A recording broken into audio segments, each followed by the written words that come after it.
이 시간 예레미야 9장 1절부터 11절까지 말씀 가지고 공의의 눈물 사랑의 외침이라는 제목으로 하나님 말씀 나누도록 하겠습니다. 오늘 우리가 함께 살펴볼 성경은 구약 성경 전체를 통틀어서 가장 어둡고 비극적인 시대를 다루고 있습니다. 바로 남유다가 멸망하기 직전 바벨론의 잔혹한 침략을 눈앞에 두고 하나님 앞에 처절하게 부르짖고 있는 눈물의 선지자 예레미야의 선포의 한가운데로 우리가 들어가야만 하는 그런 예레미야서를 보고 있기 때문인 것이죠. 본문으로 들어가기 전 저는 여러분들에게 한 가지 질문을 던지고 설교를 시작하고자 합니다. 만약 여러분들이 엄격한 법의 잣대로 옳고 그름을 가려야 하는 공명정대한 판사라고 한번 생각해 보시기 바랍니다. 판결에 있어서 누구보다 엄정한 원칙과 법과 정의를 사회에 실현해야 하는 그런 상황 속에서 만약 여러분들의 이름이 알려져 있고 그래서 언론의 인터뷰도 자주 하는 유명 인사라고 한번 가정을 해보시기 바랍니다. 그런데 어느 날 내가 어떤 중요한 사건을 맡았고 그 중요한 사건을 맡은 와중에 이제 피고인 중에 한 사람이 내 아들이라는 걸 확인하게 된 겁니다. 물론 실제 법정에서는 그렇게 되면 이제 재판부가 바뀌고 하는 상황이 생기지만 제가 지금 말씀드리는 상황은 제가 지어낸 상황이 아니라 실제 드라마에서 나왔던 그런 상황입니다.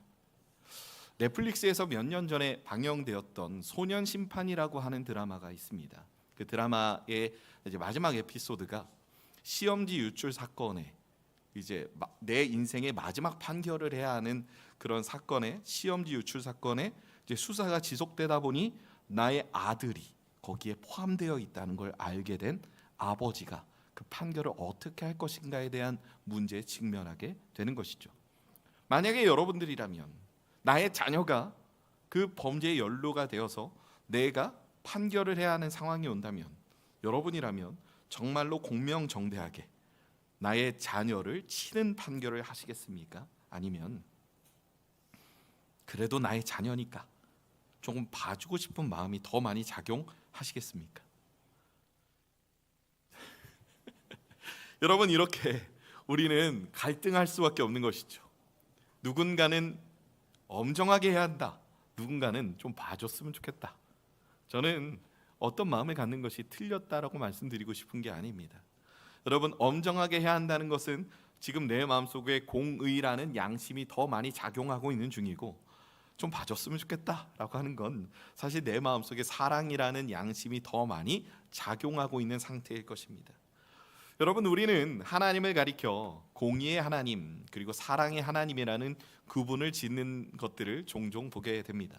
그래서 구약에 등장하는 하나님은 공의가 넘치시는 하나님, 그리고 신약의 하나님은 사랑이 가득 넘치시는 하나님이다 라고 하는 구분을 통해서 우리는 하나님을 규정짓기를 좋아합니다. 그러나 오늘 우리가 읽은 예레미야 9장 말씀을 깊이 묵상해 보면 공의와 사랑은 결코 상반되거나 대립하는 개념이 아님을 깨닫게 되는 것이죠. 사랑 없는 공의는 잔인한 처벌에 불과하며 공의 없는 사랑은 사실 무책임한 방종이 될 수밖에 없습니다. 이 둘은 상반되는 개념이 아니라 같이 있는 개념이죠. 좀 전에 판결을 말씀하실 때 엄정하게 다스려야 한다라는 말씀 속에서 자녀를 사랑하지 않는 게 아닌 거죠.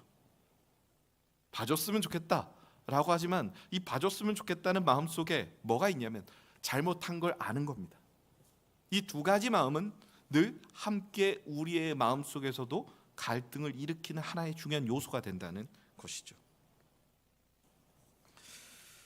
사랑의 하나님이시고 공의의 하나님이시기에 이제 죄로 인한 심판을 받아 파멸당할 위기에 놓여 있는 자신의 백성을 보시며 가슴 아파하시는 하나님의 마음을 담은, 그래서 그 마음을 아는 선지자로서 눈물을 흘릴 수밖에 없는 예레미야의 심정을 대변하는 것이 우리가 이제 읽어 내려가고 있는 예레미야서의 내용이라는 것입니다. 오늘 본문 예레미야 9장 24절에서 하나님은 당신 자신을 이렇게 소개하십니다. 우리 이 말씀 다 같이 합독하겠습니다. 자랑하는 자는 이것으로 자랑할지니 곧 명철하여 나를 아는 것과 나 여호와는 사랑과 정의를 공의를 땅에 행하는 자인 줄 깨닫는 것이라. 나는 이 일을 기뻐하노라. 여호와의 말씀이니라. 하나님은 스스로를 사랑과 정의와 공의를 땅에 행하는 자라 말씀하십니다. 그리고 하나님은 스스로 세우신 이 원칙을 끝까지 지키셔야만 합니다.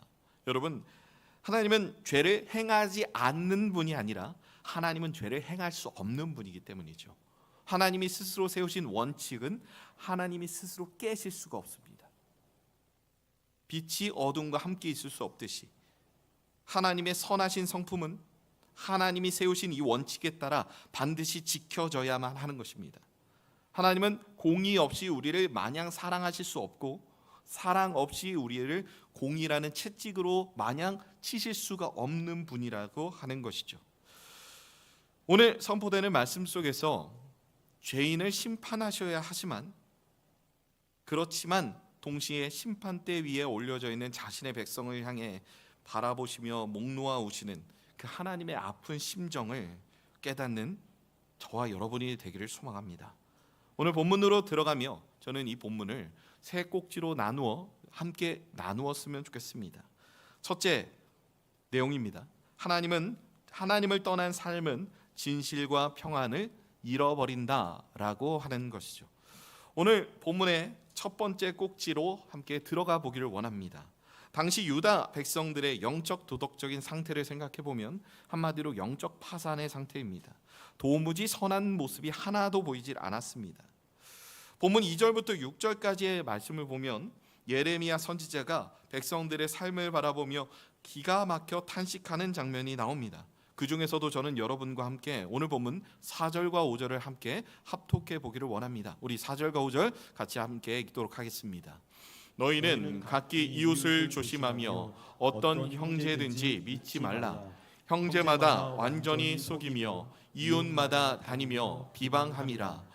그들은 각기 이웃을 속이며 진실을 말하지 아니하며 그들의 혀로 거짓말하기를 가르치며 악을 행하기에 지치거늘. 여러분, 그들이 당시 예루살렘 성전의 모습은 이렇게 거짓이 난무하는 모습에도 불구하고 날마다 하나님을 향한 제사가 드려지고 있었고 안식일마다 사람들이 모여 하나님을 예배했습니다. 하나님을 향한 찬양이 지속되고 있었고 사람들은 겉으로 보기에 종교적으로 하나님을 열심히 섬기고 있었습니다. 오늘날로 치면 주일마다 교회가 문전성시를 이루고 그들이 드리는 제물로 가득 찼던 것이죠. 그런데 여러분, 그렇게 열심히 종교 생활을 한다고 해서 하나님이 그 예배를 받고자 하시는 게 아닙니다. 여러분, 하나님은 제사보다 순종을 원하시는 분이죠. 그러면 이스라엘 백성들의 순종의 현 주소가 어떠했는지 우리가 방금 읽은 말씀을 통해서 우리는 확인할 수 있는 것이 있습니다. 어떤 모습입니까? 그들의 삶에 근본적으로 사라진 게 있는데 바로 삶의 현장에서의 진실이 사라졌습니다. 형제가 형제를 속이고 이웃이 이웃을 모함합니다. 겉으로 웃으며 평화를 이야기하지만 돌아서서는 이웃의 목에 칼을 찔러놓고 내가 어떻게든 더 많은 이익을 누리고자 노력했던 게 이때 당시의 이스라엘 사람들의 모습이었습니다. 서로가 서로를 믿지 못하는 사회, 진실이 사라진 사회, 그래서 관계가 완전히 파탄 나버린 사회가 당시 이스라엘 백성들이 보여주고 있는 삶의 모습이었다는 것이죠. 여러분, 그렇다면 유다 사회가 왜 이 지경이 됐을까요? 왜 그토록 거짓과 속임수가 난무하게 되었을까요? 선지자는 그 도덕적 파탄의 뿌리를 선명하게 짚어냅니다. 오늘 보면 3절 끝자락에 보면 예레미야 선지자가 이렇게 지적하죠. 그들이 하나님을 알지 못한다. 뿐만 아니라 하나님을 모르는 6절 말씀을 향해 왜 그들이 하나님을 모르는지에 대한 원인까지 지적하고 있습니다. 우리 6절 말씀 다 같이 합독하겠습니다. 내가 사는 곳이 속이는 일 가운데 있도다. 그들은 속이는 일로 말미암아 나를 알기를 싫어하느니라. 여호와의 말씀이니라. 그들이 거짓을 말하고 이웃을 속인 근본적인 이유는 여러분 경제적으로 살기 궁핍해서도 아니고 정치가 혼란스러워서도 아니었습니다. 그들의 심령 가운데 하나님을 아는 지식이 사라졌고 심지어 어떤 상황입니까? 여호와 알기를 싫어하는 거죠. 왜 그렇습니까? 여러분 진실이라는 이 하나님의 성품은 거짓과 함께 있을 수가 없습니다. 나의 것을 더 챙기고 나의 이익을 더 챙기려는 거짓된 마음은 진실과 함께 있을 수가 없습니다. 하나님의 말씀을 진실로 대하는 사람은 그 말씀을 읽으며 내가 하나님 앞에 얼마나 죄인인지를 깨달을 수밖에 없는 것이죠. 말씀을 읽으면 내 마음이 찔립니다. 기도를 할 때마다 내 마음이 찔립니다. 그 찔림은 내가 받는 정죄감이 아니라 하나님이 내 마음을 거룩하게 정화시켜 주시는 하나님의 일입니다. 여러분 사람은 본질적으로 죄에 대한 지적을 받는 걸 굉장히 싫어합니다. 혼나는 걸 싫어하죠. 그런데 그런 그들이 내 마음에 죄가 가득한 채로 하나님을 대한다는 건 사실 논리적으로도 맞지 않는 상황이죠. 그러면 그들이 하나님을 알기를 싫어한다는 말은 무엇입니까? 죄악으로 내가 살아가는 삶을 더 즐기겠다라고 하는 의지의 표현입니다. 이렇게 하나님을 경외하는 마음이 사라지자 내 삶을 지켜보고 계시는 하나님의 눈동자를 더 이상 의식하지 않게 되는 것이 지금 유다 백성의 현주소입니다. 내 욕심과 이익을 위해서라면 까짓거 이웃을 속이는 일쯤 아무것도 아닌 것이죠. 그런 도덕적인 마비 상태, 도덕적인 해이가 그들에게 찾아온 것입니다. 오늘 본문 13절과 14절에서도 하나님은 이런 맥락에서 유다 백성의 죄를 이렇게 지적하십니다. 이 말씀 우리 다 같이 합독하겠습니다. 여호와께서 말씀하시되 이는 그들이 내가 그들의 앞에 세운 나의 율법을 버리고 내 목소리를 순종하지 아니하며 그대로 행하지 아니하고 그 마음의 완악함을 따라 그 조상들이 자기에게 가르친 바알들을 따랐음이라. 하나님의 말씀을 저버리고 자기 마음이 끌리는 대로 자기의 완악함을 따라 세상의 우상을 쫓아간 결과가 무엇입니까? 삶의 모든 현장에서 진실함이 상실되고 관계가 무너지고 참된 평안이 내 마음속에서 사라집니다. 오늘 이 말씀은 사실 2500년 전에 지금 이 말씀의 현장 안에서만 주어지고 있는 현실이 아닌 것이죠. 오늘을 살아가는 우리 자신과 이 시대를 향한 말씀이라 저는 생각합니다. 우리가 하나님을 예배한다고 하면서도 정작 삶의 현장에서 하나님을 까마득하게 잊고 살아간다면 우리의 삶의 현장에서 가장 먼저 무너지는 것이 사실 진실함입니다. 여러분 아담과 하와가 선악을 알게 하는 나무의 열매를 먹고 나서 하나님을 찾았을 때 그리고 그들을 꾀었던 뱀이 그들에게 무엇이라 말합니까? 그들을 속이는데 거짓말을 사용합니다. 그리고 하나님이 그들을 찾아오셨을 때 이거 먹었냐라고 물어보자 순순히 먹었다라고 대답합니까? 교묘하게 진실을 섞은 거짓말을 합니다. 놀랍게도 여러분 그들의 자녀였던 가인이 아벨을 죽였습니다. 하나님이 가인을 찾아가셨죠. 아벨이 어디 있는지 아느냐? 가인이 뭐라고 대답합니까? 내가 내 아우를 지키는 자입니까? 교묘하게 진실을 섞은 거짓을 통해 자신의 상황을 모면하려 합니다. 즉 여러분 사람은요 내 마음속에 죄악이 가득 넘칠 때마다 이 죄악을 숨기기 위해서 교묘하게 진실을 섞은 거짓을 쓰기를 즐겨한다는 것입니다. 즉 지금 내 마음의 상태를 확인하는 가장 중요한 지표가 지금 내가 하나님 앞에 진실되어 있느냐, 내 이웃을 향해 내 마음이 진짜 진실되어 있느냐, 사실 그것을 확인하는 것이 우리의 삶의 가장 중요한 지표라고 할 수 있는 것입니다.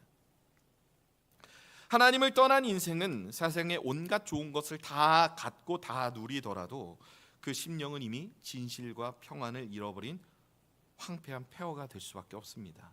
거짓의 삶은 거짓으로 무너지는 것입니다. 두 번째 우리가 살펴보길 원하는 건 선지자의 거룩한 눈물은 우리를 향한 하나님의 아픈 마음이다라고 하는 것입니다. 그렇다면 여러분 이렇게 진실이 사라지고 죄악으로 물들어가고 있는 예루살렘을 바라보며 선지자 예레미야는 무엇을 하고 있습니까? 오늘 본문 9장 1절은 사실 성경 역사상 가장 절절한 고백이 이어지고 있는 그런 부분이라 할 수 있습니다. 우리 9장 1절 말씀 다 같이 합독하겠습니다. 어찌하면 내 머리는 물이 되고 내 눈은 눈물 근원이 됐고 죽임을 당한 딸 내 백성을 위하여 주야로 울리로다. 예레미야는 탄식합니다. 내 머리가 아예 물이 되었으면 좋겠다. 내 눈이 눈물의 근원이 되어 멈추지 않는 샘물처럼 눈물이 쏟아 나왔으면 좋겠다. 지금 그 상태에 빠져 있는 것이 예레미야였습니다. 그는 밤낮으로 자기 백성이 처할, 자기가 속한 그 이스라엘 백성이 처할 죄악의 참상을 묵상하며 그들이 처하게 될 심판을 바라봅니다. 몰랐으면 더 괜찮았는데 알게 된 겁니다. 하나님의 은혜로 그의 영적인 눈이 떠서 이제 우리 안에 죄가 얼마나 가득한지, 우리가 하나님으로부터 어떤 처분을 당할지를 그는 깨달은 것입니다. 예레미야의 별명은 눈물의 선지자입니다. 그러나 여러분, 예레미야가 단순히 그냥 눈물이 많은 성격이라서 눈물을 많이 흘리는 걸까요? 그렇지가 않은 것이죠. 그가 흘린 눈물은 단순히 감정이 풍부하다거나 눈물이 많은 체질이어서 흘린 감상적인 눈물이 아닙니다. 예레미야가 흘린 눈물의 가장 밑바닥엔 선지자로서 겪어야 했던 지독한 고독과 절망이 있었습니다. 여러분 생각해 볼까요? 예레미야의 40여 년의 선지자의 삶은 사실 완벽한 실패입니다. 세상의 눈으로 보면 그는 완전히 실패했습니다. 예를 들어 한번 생각해 볼까요? 어떤 목사님이 정말 부푼 꿈을 안고 풍운의 꿈을 등에 지고 교회를 개척을 합니다. 40년을 한 자리에서 목회를 했는데 등록하는 성도가 없습니다. 여기저기 가서 말씀을 전하면 사람들이 돌을 던지고 싫어합니다. 저리 가라고 소리칩니다. 어떤 사람은 뺨까지 때립니다. 그렇다면 40년 뒤에 우리가 그 목사님을 바라볼 때 목사님의 사역은 정말 성공적이었습니다 라고 말할 수 있겠습니까? 여러분, 지금 제가 말씀드린 이 현실이 예레미야 선지자가 처해 있는 현실이었죠. 그는 자신의 동족인 베냐민 지파 사람들에게 죽임을 당할 뻔했습니다. 자신의 고향이었던 아나도 사람들에게 그는 죽임을 당할 뻔하였고, 다른 사람들에게 뺨을 맞고, 그리고 심지어 옥에 갇히기도 했습니다. 그가 말씀을 전할 때마다 세상은 그를 향해 손가락질했습니다. 이유가 무엇입니까? 여러분, 예레미야가 예레미야서 전반에서 전한 말씀을 정리하면 이렇습니다. 여러분, 우리는 죄로 인해 망할 수밖에 없습니다. 근데 하나님이 우리에게 살 길을 주셨는데 바로 저 야만인 바벨론의 포로로 끌려가는 겁니다. 순순히 하나님의 말씀을 순종하고 바벨론에게 포로로 끌려가서 우리는 하나님이 우리를 회복하실 그때를 믿음으로 참음으로 기다려야 합니다. 그런데 반면에 그때 당시 인기를 끌고 있었던 거짓 선지자들의 메시지는 무엇이었는지 아십니까? 여러분, 우리의 삶은 너무 평안합니다.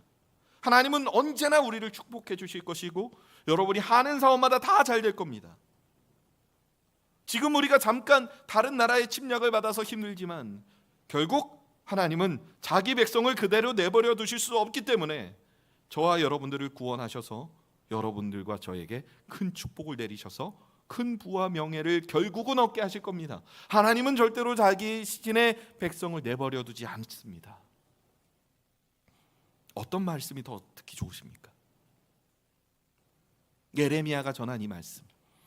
예레미야는 말씀을 전하면서 사실 그걸 알고 있었습니다. 내가 아무리 말해도 이 사람들 내 말을 안 들을 것이다. 그런데 예레미야는 전해야만 했습니다. 지금 유행하는 가장 좋은 말씀을 전할 수도 없었습니다. 내가 그 말씀을 전한다 한들 그것은 하나님의 뜻에 위배된 사실이었고, 그가 전하는 진짜 전하고자 하는 하나님의 메시지는 사람들에게 환영받지 못할 것이라는 사실을 그는 너무나도 잘 알고 있었습니다. 그런데 그는 전해야만 했습니다. 그것도 눈물을 흘리며 전해야만 했던 것입니다. 여러분, 이거보다 더 깊은 절망이 어디 있겠습니까? 아무리 소리쳐도 아무도 들어주지 않는 이 상황에서 하나님의 말씀을 전해야만 하는 답답함, 이것이 예레미야가 누리고 있는 삶의 현실이었다는 것이죠. 그럼에도 불구하고 예레미야는 선포를 멈추거나 그만둘 수 없었습니다. 왜냐하면 그가 흘린 눈물은 개인의 감정적인 눈물이 아니라 죄로 인해 망가져가는 자신의 백성을 바라보시는 하나님 아버지의 심장을 담은 눈물이었기 때문인 것이죠.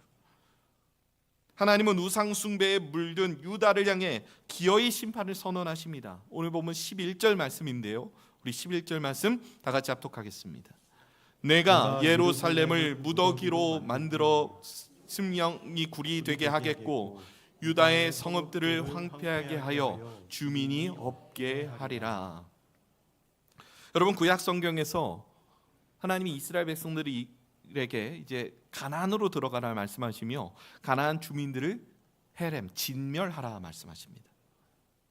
진멸의 대상이 된 가나안 백성들을 향해서 하나님의 백성이 하나님의 이름을 등에 업고 전진하며 그들과 전쟁하며 나아가는 헤렘의 그 진멸의 도구로 사용되었던 하나님의 백성 이스라엘이 이제는 진멸을 당해야 되는 위치에 올라서게 된 것이죠. 하나님이 이 말씀하시면서 절대로 아무 감정 없이 기뻐서 하신 말씀 아닙니다. 정말 죽을 만하니까 심판당할 만하니까 심판해야겠다가 아니라 이 와중에서도 하나님은 돌이키길 원하신 것입니다. 그리고 그 마음을 아는 예레미야는 이 말씀을 전하면서 그의 눈에서 눈물을 멈출 수가 없었던 것이죠. 예레미야의 이 눈물은 공의와 사랑 사이에서 갈등하시는 하나님 아버지의 마음을 가장 잘 대변하는 눈물이라 저는 말씀드리고 싶습니다. 오늘 우리가 살펴볼 셋째 꼭지입니다. 셋째로, 참된 삶의 회복은 세상의 자랑을 내려놓고 하나님을 아는 것입니다. 그렇다면 이처럼 진멸의 위기에 앞에 서 있는 유다 백성들을 향해 하나님이 제시하시는 참된 회복의 길, 참된 살 길은 무엇이겠습니까? 오늘 보면 예레미야 9장 23절과 24절은 이 구약 성경 전체에서도 가장 찬란하게 빛나는 보석과 같은 말씀을 우리에게 전하고 있습니다. 우리 한 목소리로 23절과 24절 다 같이 합독하도록 하겠습니다. 여호와께서 이와 같이 말씀하시되 지혜로운 자는 그의 지혜를 자랑하지 말라. 용사는 그의 용맹을 자랑하지 말라. 부자는 그의 부함을 자랑하지 말라. 자랑하는 자는 이것으로 자랑할지니 곧 명철하여 나를 아는 것과 나 여호와는 사랑과 정의와 공의를 땅에 행하는 자인 줄 깨닫는 것이라. 나는 이 일을 기뻐하노라. 여호와의 말씀이니라. 할렐루야. 당시 유다 백성들은 하나님의 심판 경고가 떨어졌음에도 불구하고 자신들을 의지하던 세 가지를 큰 자랑거리로 쥐고 있었습니다. 첫째는 정치적인 수완과 지식이라 믿었던 지혜입니다. 지혜롭게 외교를 잘하면 우리가 안전하다. 둘째는 군사력과 무기라 믿었던 용맹이었습니다. 군사력이 우리를 구원해 줄 거다. 셋째는 물질적인 풍요라 믿었던 부함이었습니다. 여러분, 그들은 생각했습니다. 나라가 위기에 처해도 우리의 외교력이면 이거 벗어날 수 있다. 그리고 우리의 군사력이면 버텨낼 수 있다. 우리의 재물이면 우리가 다른 나라에게 로비를 해서라도 이거 이겨낼 수 있다. 그들은 세상에서의 자랑거리를 자신들의 방패로 삼고 있었습니다. 왜냐? 이것이 그들의 삶의 핵심 가치였기 때문입니다. 하나님을 아는 지식이 그들의 삶의 핵심 가치가 아니라 이런 것들이 그들의 삶의 핵심 가치였기 때문에 더 집착하며 이런 것들을 쌓아온 것이죠. 그러나 하나님 선언하십니다. 지혜를 자랑하지 말라. 용맹을 자랑하지 말라. 부함을 자랑하지 말라. 하나님의 공의로운 심판이 임하는 날 인간이 쌓아 올린 지혜와 세상의 권력, 통장의 재물은 사실 바벨탑과 같은 것입니다. 아무런 도움이 되지 않습니다. 천재지변 앞에 여러분이 가지고 있는 통장의 잔고가 그 통장을 내밀면 허리케인이 오다가 멈춥니까? 지진이 나다가도 내가 서 있는 땅만 꺼지지 않습니까? 그렇지 않은 것이죠. 외교를 잘한다고 갑자기 전쟁을 할 때 전쟁 가운데서 내가 외교적인 능력이 되고 많은 높은 사람을 안다고 해서 총알이 나만 비켜갑니까? 그렇지 않은 것이죠. 여러분, 정말 절체절명의 위기의 상황에서 나를 이끌 수 있는 건, 나를 구원할 수 있는 건 아무것도 없습니다. 그런데 하나님은 오늘 우리에게 단 하나의 수단을 제공하십니다. 무엇입니까? 바로 오직 여호와를 아는 것입니다. 여러분, 여기서 여호와를 안다는 건 단순히 머리로 하나님에 대한 정보를 파악한다는 게 아니죠. 하나님을 전인격적으로 하나님과 교제하며 깊이 아는 삶입니다. 여러분, 하나님을 어떻게 만나고 계십니까? 여러분이 하나님을 만나는 그 시간의 깊이만큼이나 그것이 여러분들을 이끄는 삶의 힘이 된다는 걸 여러분 아셔야 합니다. 여러분들이 읽는 그 말씀 속에서 여러분들이 진리를 통해 깨닫는 은혜와 여러분들이 기도를 통해 만나는 그 하나님의 그 예배를 통해 깨닫는 그 하나님이 여러분들에게 주시는 평안의 힘이 정말 절체절명의 위기에서 우리를 구원해낼 것입니다. 이 땅에서 내가 천재지변과 전쟁을 통해서 내가 지금 이 삶을 마감해도 우리의 삶엔 영원한 평안이 이어진다는 확신 가운데 죽는 것과 내가 세상에서 갖고 있는 것들로 막아내려고 끝까지 발악하는 건 전혀 다른 삶의 태도를 가지고 있는 것이죠. 여러분, 그리스도인은 살기 위해 사는 사람이 아니라 죽기 위해 사는 사람입니다.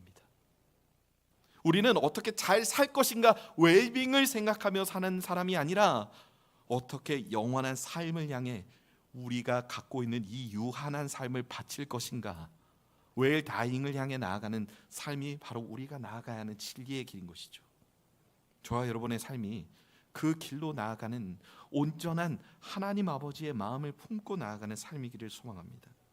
하나님을 안다면 여러분, 우리의 삶이 어떻게 이어져야 할 것인지, 어떤 삶을 살아내야 할 것인지 너무나도 명확한 해답이 저는 내려지리라 믿습니다. 성도 여러분, 이제 우리는 이 예레미야의 눈물을 들고 신약 말씀으로 우리의 시선을 옮겨가기를 원합니다. 오늘 본문 속 예레미야가 예루살렘 성읍을 바라보며 흘렸던 그 핏빛 눈물은 불과 600년 뒤 이 땅에 오신 한 분의 눈물로 완전히 연결됩니다. 바로 우리 주 예수 그리스도의 눈물이죠. 누가복음 19장 41절부터 44절을 보면 예수님은 나귀를 타고 예루살렘 성에 입성하실 때 그 모습을 기록하고 있습니다. 사람들은 예수님이 가시는 길에 자신의 옷을 깔고 겉옷을 깔고 종려나무가지를 흔들면서 외칩니다. 호산나 다윗의 자손이여, 호산나 다윗의 자손이여. 정작 나귀를 타신 예수님의 얼굴은 그 환호를 들으면서 기뻐하셨겠습니까? 아니죠. 누가복음에만 유일하게 기록되어 있는 예루살렘 성전을 보면서 예수님은 하염없이 펑펑 울고 계십니다. 왜 우셨겠습니까? 목 놓아 통곡하시는 예수님의 마음은 무엇이었겠습니까? 누가복음 19장 41절이 이 사실을 대변합니다. 우리 19장 41절 다 같이 함께 읽겠습니다. 가까이 오사 성을 보고 우시며. 이어지는 말씀은 이렇게 말합니다. 너도 오늘 평화에 관한 일을 알았더라면 좋을 뻔하였거니와 지금 내 눈에 숨겨졌도다. 평화는 무엇입니까? 하나님과 화해함으로 하나 되는 것입니다. 하나님과 맞닿아 있는 삶, 하나님을 아는 삶이 너희에게 없다는 것이죠. 너희는 메시아인 나를 보고 환호하지만 이 중에서 정말로 메시아의 참된 의미를 가지고 나를 기다렸던 사람은 성중에 아무도 없다는 겁니다. 여러분, 지금 환호하는 사람들이 원한 게 뭔지 아십니까? 예수라는 강력한 왕이 이스라엘에서 일어나서 로마를 무너뜨려 주기를 원하는 거죠. 본디오 빌라도를 시작으로 로마 정권을 무너뜨리고 세계 최강국으로 영원히 군림하는 게 그들이 가진 목표였다는 겁니다. 군림하기 위한 준비로서 여러분, 바리새인들은 그리고 많은 종교 지도자들은 많은 부와 명예를 축적하고 있던 겁니다. 내가 더 높은 자리 가기 위해서.